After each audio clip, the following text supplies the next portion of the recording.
রাহুল অরুণোদয় বন্দ্যোপাধ্যায়ের শুটের অকাল মৃত্যুর পর টলিপাড়ার রীতিমতো উত্তাল। সোমবার মঙ্গলবার ধাপে ধাপে মিটিং চলল, যেখানে প্রধান দুই দাবি ছিল রাহুলের মৃত্যুর প্রকৃত ঘটনা জানা এবং কলাকুশলীদের নিরাপত্তা নিশ্চিত করা। মিটিং শেষে সিদ্ধান্ত নেওয়া হয়, যতদিন প্রযোজনা সংস্থা ম্যাজিক মোমেন্টস সত্য প্রকাশ করবে না, ততদিন তাদের সমস্ত ধারাবাহিক বন্ধ থাকবে। রাতারাতি বন্ধ হয়ে যায় চিরসখা। ফলে ভুবলাই চরিত্রে অভিনয় করা ভিভান সোশ্যাল মিডিয়ায় সরাসরি অভিযোগ করেন, বেকার ভাতার ফর্ম দিন, আমরা তো এখন বেকার। নেটপাড়ার ভিড় শুরু হয়। অনেকেই ভিভানকে কটাক্ষ করেন। কেউ বলেন, পুরীতে শুটিং করার সময় এমন ঘটনা ঘটত কি ভাবুন। আবার কেউ সান্ত্বনা দেন, দোষ কারো নয়, তবে লড়াই চালানো জরুরি, নতুন কাজে ফিরে আসুন। এদিকে প্রযোজক রানা সরকার সরাসরি পাল্টা কটাক্ষ করেন ভিভানের প্রতি।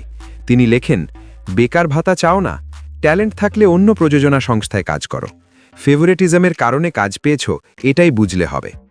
টলিপাড়া এখন উত্তাল, আর বিতর্কের কেন্দ্রে রয়েছেন ভিভান ও রানা।